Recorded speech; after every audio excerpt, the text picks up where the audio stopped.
Making a Star Wars movie is a demanding and pressure-filled task. There are millions of people carefully watching the film's development, meaning it's on the director and screenwriters to craft a compelling, entertaining story filled with memorable characters. They're justifiably so concerned about getting the larger picture down pat that sometimes they can't catch the tiniest error while overseeing the final cut. Here are 10 Star Wars movie mistakes that slip through editing. It's a trap! The Falcon's Raider Dish, A New Hope. The design of the Millennium Falcon is extremely iconic and well known across the globe, including its radar dish. Fans are so aware of that component that J.J. Abrams made sure to update it for The Force Awakens. But before the Falcon became a part of cinematic lore, the filmmakers weren't too concerned with its overall look. When it's first shown in the 1977 original, the radar dish is nowhere to be seen, magically appearing when the ship reaches space. No explanation is provided, and with all the alterations this movie has seen in the years since, it's surprising George Lucas never fixed this. Captain Antilles returns from the dead, A New Hope. Darth Vader is firmly established as an intimidating villain in his first few moments of screen time, especially when he chokes and kills Captain Antilles. When the rebel captain is dead, Vader tosses his body aside towards a wall. Though Antilles is supposed to be dead, the actor clearly raises his hands for protection as he makes impact. Conceivably, multiple takes of this scene were done, but this was the one that made the finished film. Maybe there was no way around it. It's probably better for the actor to use his hands quickly than get a face full of wall. Han's Carbonite pose, The Empire Strikes Back. Han Solo being frozen in carbonite is one of the most emotional moments in the entire saga, and viewers were probably too caught up in his well-being to notice that his hands change positions before and after the process. As Han enters the chamber, his hands are visibly in handcuffs, and they are never removed. When his frozen body is shown for the first time, the cuffs are no longer there, and his hands appear to be grasping something. It's jarring to see, and it's a mystery that will most likely never be solved. Perhaps the handcuffs are adverse to cold temperatures?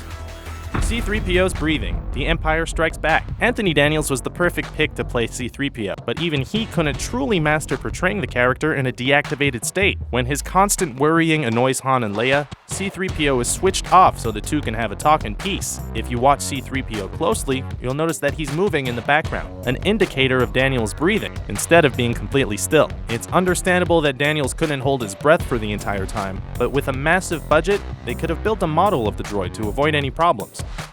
Luke the Ventriloquist, Return of the Jedi. Luke is apparently so skilled with the Force he can use it to speak without moving his mouth. As he looks to make a daring escape of Jabba's barge with Leia, Luke tells his sister, "Come on," before the two swing off to safety. Though audiences hear Mark Hamill deliver the line, it's obvious that the actor did not actually say it while on set. Come on! Come on! His lips don't move during this part, creating a glaring audio error that's never been fixed. Most likely this was the result of dubbing in post, but somebody should have told Hamill to at least mouth the line so it looked natural on screen.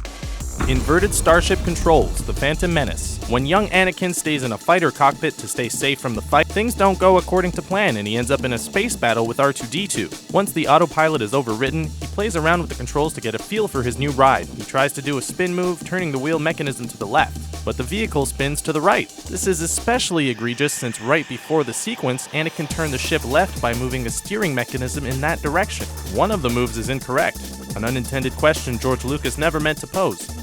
Walking Through Doors, Attack of the Clones. The prequels pushed the boundaries of digital filmmaking, and while the spectacle was impressive, it wasn't always seamless. After landing on Geonosis, Anakin and Padme enter the underground droid facility. When the door opens, they have to duck to get through. While Natalie Portman is able to enter without any issue, the taller Hayden Christensen wasn't so lucky. Though he does lower himself, it wasn't far enough, and his head goes through the digital door that was created in post. A lot of work goes into adding CGI, but it couldn't have been too hard to slightly alter this so it wasn't noticeable. Obi-Wan's clean clothes, Revenge of the Sith. After a lightsaber battle on a volcanic planet, one would expect that your outfit would suffer some damage, especially in a physical confrontation like Anakin versus Obi-Wan. Yet when Kenobi comes back on board the ship to leave Mustafar, his costume has little to no indication of the titanic struggle, appearing relatively clean. Later on, when Obi-Wan discusses what to do with the Skywalker twins with Yoda and Bail Organa, his costume sports several dirt and burn marks, which should have been present earlier on. Obi-Wan probably didn't get burned on his own ship, so he must have suffered these on Mustafar. Finn's disappearing blaster, The Force Awakens. When landing on Takodana, Han Solo gives Finn a blaster for protection, which he carries with him at all times. He's shown holding the blaster when Maz Kanata gives him Luke's old lightsaber to give to Rey. But when the First Order bombs Maz's castle, Finn remarks that he needs a weapon to defend himself, before learning that the lightsaber is a weapon. Since the blaster was on Finn at all times, it's odd that it's all of a sudden missing when he needs it the most, with no explanation provided for why it's gone. Boarding the Falcon's ramp, The Force Awakens. During their hectic escape from Jakku, Rey, Finn, and BB-8 are left with no choice but to give the Millennium Falcon a shot and see if it'll fly. When the trio approaches the ship, they come to the ramp from the right side of it. Yet when the characters are shown boarding the Falcon, they're coming from the left side of the ramp. Given that they were in a life or death situation, it seems odd they would run all the way around to get on their only option available. Chalk this one up to the dangers of splicing multiple takes.